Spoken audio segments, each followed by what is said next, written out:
সম্মানিত কৃষক ভাইয়েরা, আমি চলে আসলাম সেরা জাতের ঢেঁড়সের জমি পরিদর্শনে। সাথে আছেন কৃষক ভাই। ভাই আপনার নাম? মোহাম্মদ আব্দুর রশিদ। আব্দুর রশিদ ভাই, আমরা এবছর এয়ার মালিক সিডের নতুন একটি জাত সেরা আপনাকে দেওয়া হয়েছিল, এটার ফলনটা কেমন দেখতেছেন?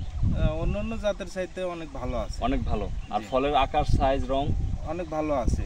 আচ্ছা, আপনার অন্যান্যরা তো অনেক জাত চাষ করছে না, তার চাইতে এই জমিটা কেমন দেখতেছেন? ভালো আছে, গাছের সাইজও ভালো আর ফলও ভালো, ফুলও অনেক ভালো আছে। আর এটা বাজারের দাম কেমন? অন্যান্য জাতের চাইতে দুই একটা বেশি বিক্রি করা যায়। হ্যাঁ, আর এটার গিট ঘন থাকাতে সুবিধা হয়েছে না? সুবিধা হয়েছে অনেক। হ্যাঁ, মানে ফলটা আপনার ছোট গাছে বেশি ফল পেয়ে যাচ্ছে, বেশি ফল পাওয়া যায়। আর পাতা চিকন হওয়াতে পাতা চিকন হওয়াতে তোলার সুবিধা, আরো বাতাস, আলো বাতাস, চলাচল করার সুবিধা, আলো বাতাস বেশি। আচ্ছা, আপনি যারা ঢেঁড়স চাষ করে, এটা কি আগামীতে জাতটা চাষ করবে? হ্যাঁ, অবশ্যই চাষ করবে। অন্যান্য জাতের চাইতে আর ফলনও ভালো, আপনার মানের দিক দিয়েও ভালো আছে, বেচা কেনাও ভালো করা যায়।